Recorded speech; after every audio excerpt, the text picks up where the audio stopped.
All right, we're going to be finishing up our discussion of buffers by talking about buffer capacity and buffer range. So we know that a buffer is composed of a weak acid and its conjugate base, or a weak base and its conjugate acid. And we've seen that buffers are good at resisting changes to pH, but not all buffers are good for all pHs. Uh, Buffers work best when the concentrations of the weak acid and the weak base are similar and generally within about one order of magnitude of one another, and that's referred to as the buffer range.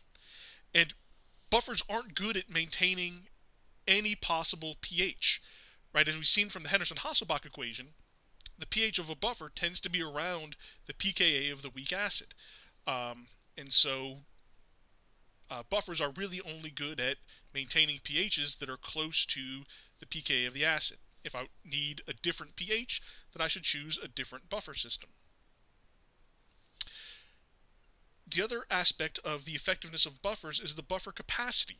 So a buffer can't neutralize an infinite amount of strong acid or strong base that we add to it. We only have so many moles in the solution of the weak acid and the weak base. And if I add more than that number of moles of strong acid or strong base, then we're going to overwhelm the buffer and we'll have exceeded the buffer capacity.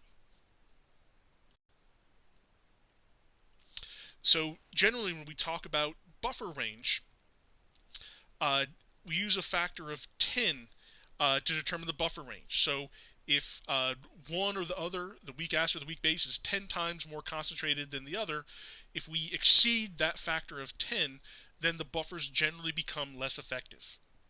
And so when we think about the Henderson-Hasselbalch equation,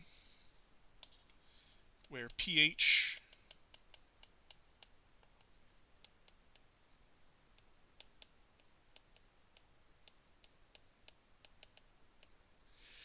if the ratio of the concentration of base to acid is 10 to 1, so if I had 10 times more base than acid, then this plus the log of base over acid is going to give me a plus 1. If instead I had 10 times more acid than base, so if that ratio was 1 over 10, then that log would be minus 1. So buffers work best in the range of a pH being the pKa and then plus or minus 1.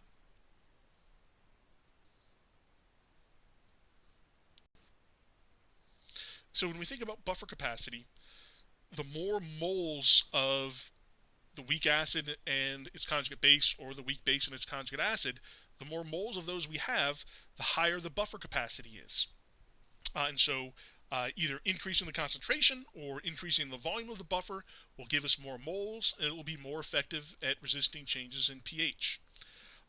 Just to demonstrate that by way of an example, if we had 1 liter of these two buffer solutions, so solution A is 5 molar in the weak acid and its conjugate base, and solution B is 0.05 molar in the weak acid and the conjugate base, we can see that the much more concentrated solution, and in both cases I'm adding the same amount of strong acid, the pH change is much smaller when we had the higher concentrations than the pH change with the much lower concentrations.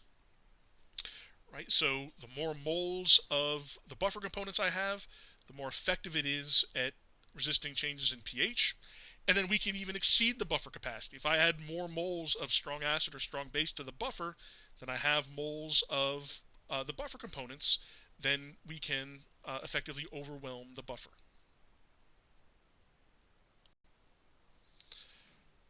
All right, so let's finish off with an example calculation.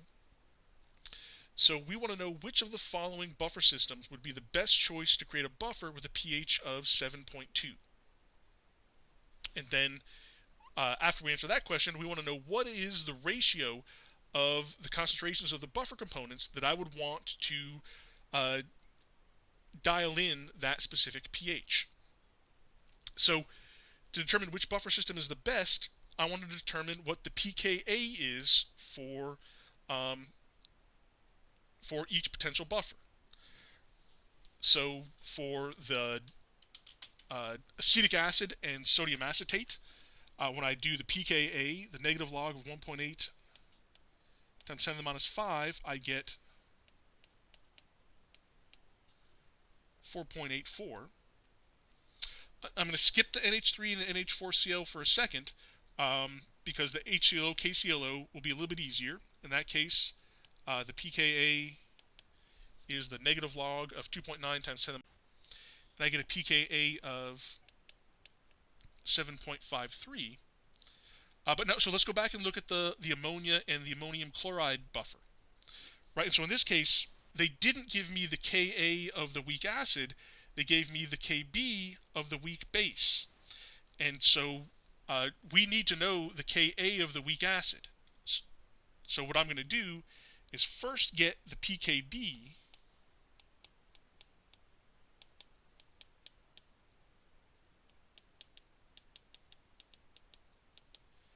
and that's 4.74. And so then for a conjugate acid-base pair,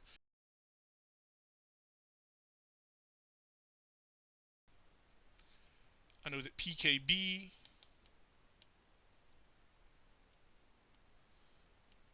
plus pKa is equal to 14. So the pKa of the ammonium ion is 14 minus 4.74.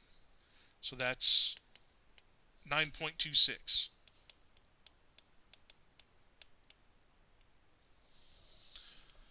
All right, and so now I can see if I want the pH to be 7.2, then the one with the closest pKa is that buffer system. So I want to use HClO and KClO as my buffer. And so then let's go to the next slide where we'll answer this final part of the question. We want to calculate the ratio of the concentrations of the buffer components required to make the buffer with a pH of 7.2. Right, if I just used equal concentrations of hypochlorous acid and potassium perchlorate, I'd have a pH of 7.53. So what do I need those ratios to be to get a pH of 7.20? Okay, so to do this, we're going to use the Henderson-Hasselbalch equation.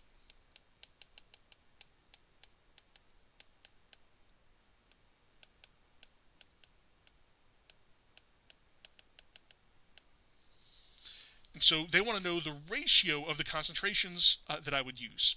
So I'm trying to solve for that whole thing, right? That fraction is the ratio of base over acid, so that is effectively my x, right? So we can sort of rewrite this as, I'll go ahead and put in the numbers. So we want the pH to be 7.20. The pKa is 7.53. We found that on the previous slide. And then plus the log, to make it easier, right, I'll just call that x. All right, so I'll subtract 7.53 from both sides. So I get negative 0.33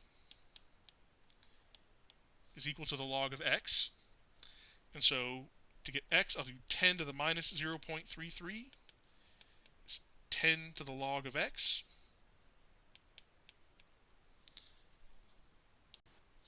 And so I get that ratio to be 0.47. All right, and that seems to make sense. My pKa is 7.53, so if I want the pH to be lower than that, I'm going to need to have a higher percentage of acid to base, so then my fraction should be less than 1.